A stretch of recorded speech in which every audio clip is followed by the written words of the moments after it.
Hello everyone, welcome back to my channel once again. I hope you all are doing well. Let's continue with the MCQ from 31 to 35 without wasting any of the time. करते हैं start. चलिए क्या कह रहा है question number 31 to 35. These are more of a theory based concept, so do not worry अगर आपको recall नहीं हो पा रहे हैं, हम यहाँ पर सारा रिकॉल कर लेंगे। 31 क्या कहता है उससे पहले मैं आपको समझाती हूँ। एक होता है जीएसटी कंप्लायंस रेटिंग का कंसेप्ट, नाम से क्लियर होना चाहिए। जीएसटी कंप्लायंस रेटिंग मतलब कंप्लायंसेस कैसी है जीएसटी की। एक बात बताओ, जीएसटी की कंप्लायंसेस की रेटिंग किसको जाएगी? जिसने कंप्लायंस करनी है। और कंप्लायंस कौन करता है? रजिस्टर्ड पर्सन कंप्लायंस करता है। B it a registered person of composition dealer, B it a registered person of normal dealer, every registered person जिसको जो भी कंप्लायंसेस करनी है, लाइक वो 3B हो सकता है, 1 हो सकता है, एनुअल रिटर्न हो सकता है, एनी अदर कंप्लायंसेस, क्या वो अपनी कंप्लायंसेस को टाइमली फाइल कर रहा है, फॉलो कर रहा है या नहीं कर रहा है, अकॉर्डिंगली उसको क्या दी जाएगी? रेटिंग दी जाएगी। तो जीएसटी कंप्लायंस रेटिंग किसको असाइन की जाएगी?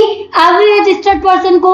उसके अकॉर्डिंग जो जो उसको कंप्लायंसेस अप्लाई है वो कंप्लायंसेस फुलफिल कर रहा है या नहीं कर रहा है। तो क्या क्वेश्चन कह रहा है? GST compliances rating shall be assign to, किसको असाइन की जाएगी? एवरी रजिस्टर्ड पर्सन को दी जाएगी। खाली इनपुट सर्विस डिस्ट्रीब्यूटर को दी जाए, ओनली टू कंपोजिशन डीलर दी जाए, ओनली टू टीडीएस टीसीएस दी जाए? No, this is not going to happen.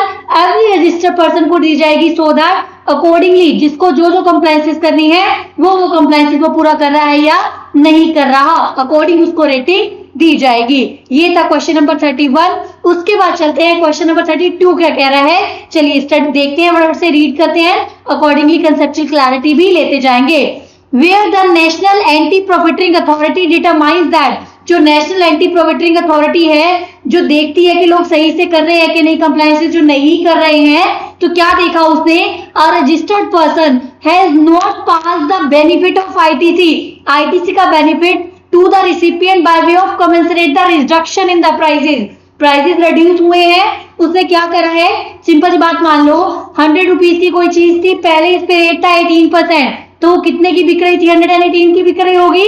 Now the GST rate has been reduced to the 12%, तो अब वो कितने की होनी चाहिए? 112 की होनी चाहिए।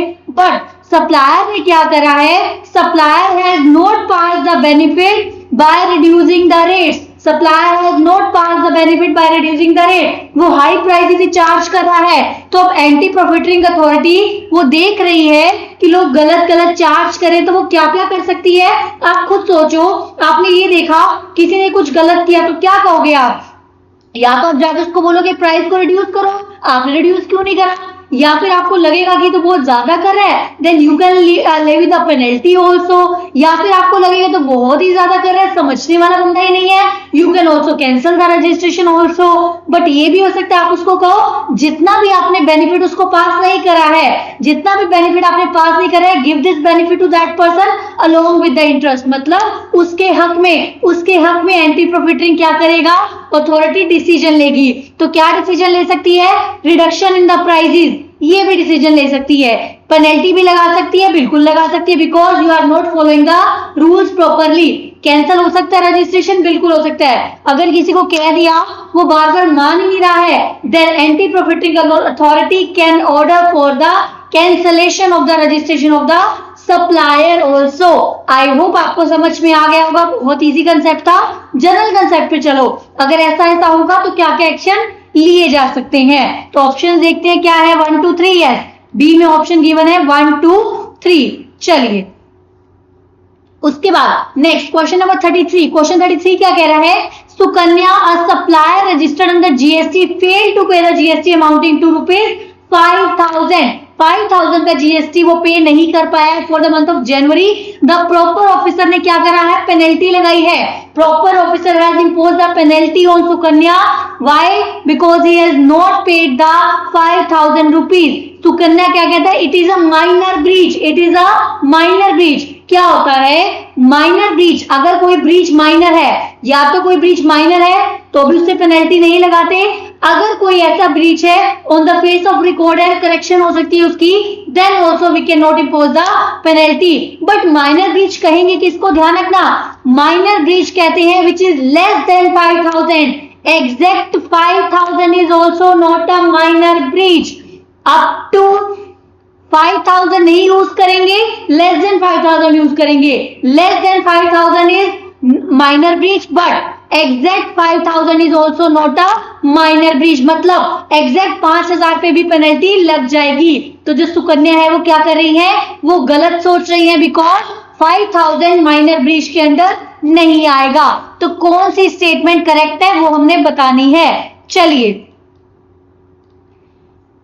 अब पढ़ते चलते हैं साथ साथ। Penalty is leviable on Sukanya since breach is considered as minor if and only if the amount of tax involve is less than 5000। बिल्कुल सही, पेनल्टी लगेगी बिकॉज जो माइनर ब्रीच है वो क्या होता है, लेस देन 5000 होता है। Here the amount is 5000, so penalty will be leviable. तो टैक्स हमने देखा पेनल्टी कितनी लगती है, टैक्स ऑफ अमाउंट और 10,000 विच एवर इज हायर करके जो पेनल्टी लगती है। तो 5000 क्या है, 5000 is not a minor breach, less than 5000 is the minor breach का केस। उसके बाद क्वेश्चन नंबर 34 क्या कह रहा है, क्वेश्चन 34 डील करता है आईटीसी के पॉइंट से।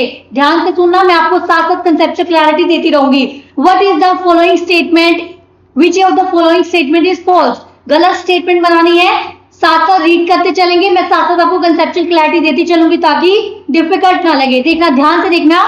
ITC on works contract services availed bye a software company for the construction of office. ध्यान रखना, जब भी आईटीसी किस पे होता है, वर्क्स कॉन्ट्रैक्ट सर्विसेज अगर ली है, वर्क्स कॉन्ट्रैक्ट सर्विसेज ली है in relation to immovable property, works contract services ली है in relation to immovable property, then the ITC is blocked in relation to immovable property, then the ITC is blocked। तो ये बात तो सही बोल रहा है, बिल्कुल सही बोल रहा है।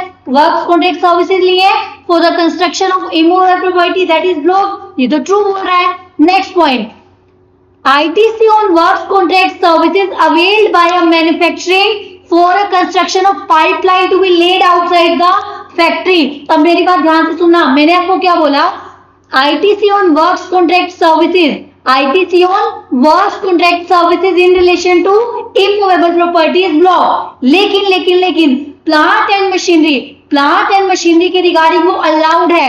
प्लांट एंड मशीनरी पे अगर वो सर्विसेज लिए तो वो अलाउड है, प्लांट एंड मशीनरी पे वो सर्विस लिए तो अलाउड है। लेकिन उसमें भी एक्सेप्शन दे देगी कि अगर पाइपलाइन जो है वो आउटसाइड द फैक्ट्री लगाई है तो अलाउड नहीं होगा। प्लांट एंड मशीनरी में भी क्या एक्सेप्शन दे देगी,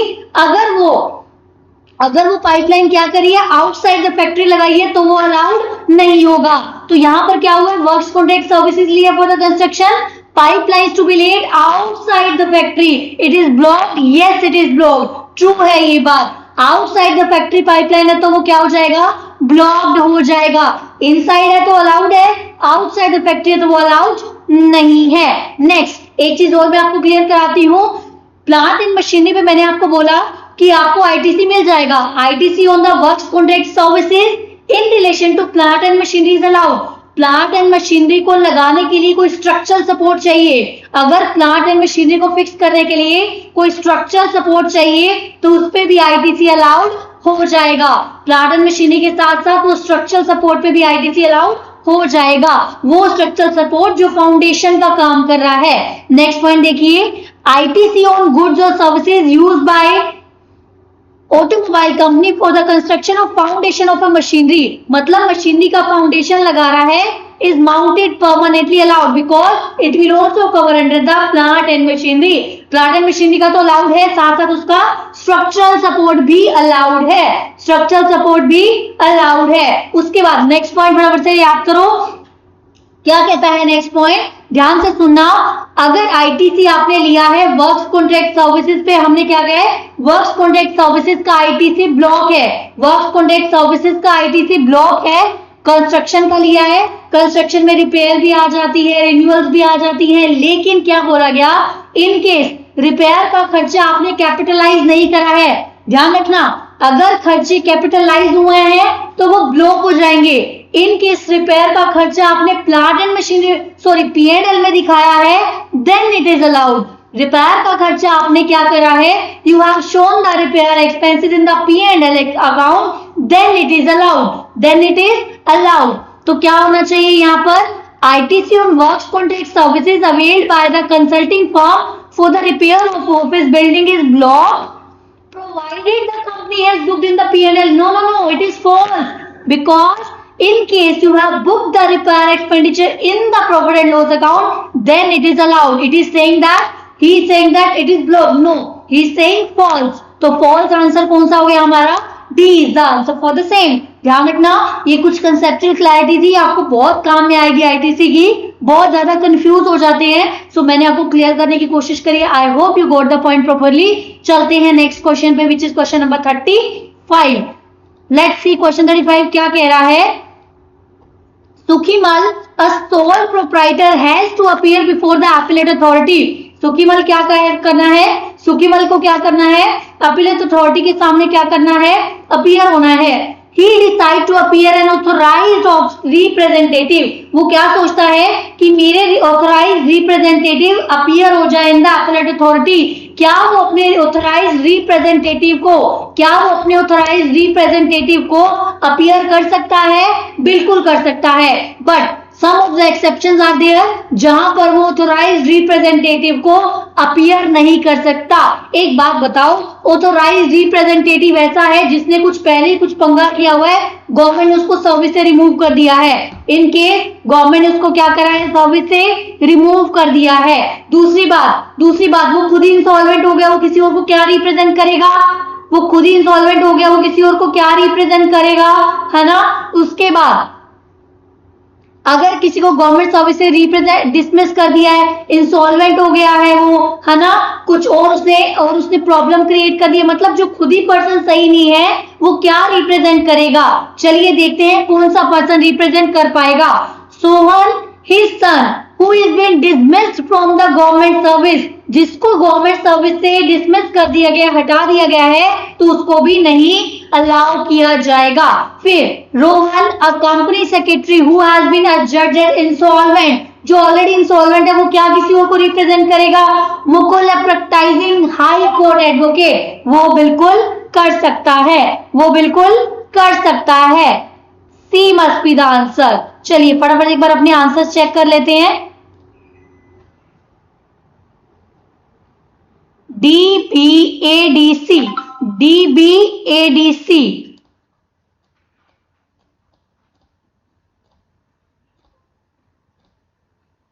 D correct.